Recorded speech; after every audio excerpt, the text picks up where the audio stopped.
Guys, जो अभी NTA के साथ हो रहा है ना, वो ऑनेस्टली काफ़ी शॉकिंग है। लाखों स्टूडेंट्स सालों तक नीट जैसे एग्जाम्स के लिए प्रिपेयर करते हैं। Late night studies, pressure, stress, social life तक सैक्रिफाइस कर देते हैं। और फिर अचानक पेपर लीक की न्यूज़ आ जाए। इमेजिन उन पे क्या बीत रही होगी। अभी रिपोर्ट्स आ रही हैं कि नीट पेपर एग्जाम से पहले लीक हुआ हो सकता है। इन्वेस्टिगेशन चल रही है, प्रोटेस्ट्स हो रहे हैं और री एग्ज़ाम की भी बातें हो रही हैं।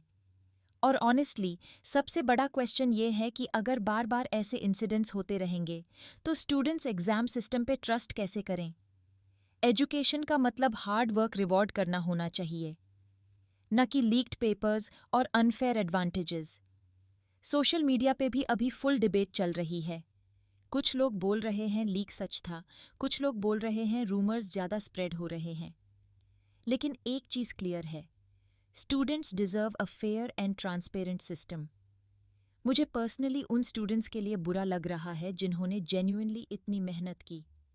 मंथ्स या ईयर्स की प्रेपरेशन के बाद अगर अनसर्टेनिटी क्रिएट हो जाए तो मेंटल प्रेशर कितना होगा सोचो। बट अब मैं तुम सबका ओपिनियन जानना चाहता हूँ। क्या एनटीए को री एग्ज़ाम कंडक्ट करना चाहिए? क्या एग्ज़ाम सिक्योरिटी और स्ट्रिक्ट होनी चाहिए? और सबसे इम्पॉर्टेंट, क्या स्टूडेंट्स अभी भी कम्पिटिटिव एग्जाम्स पे ट्रस्ट कर सकते हैं? कमेंट करके अपनी ओपिनियन ज़रूर बताना। I really want to know what you guys think about this whole situation.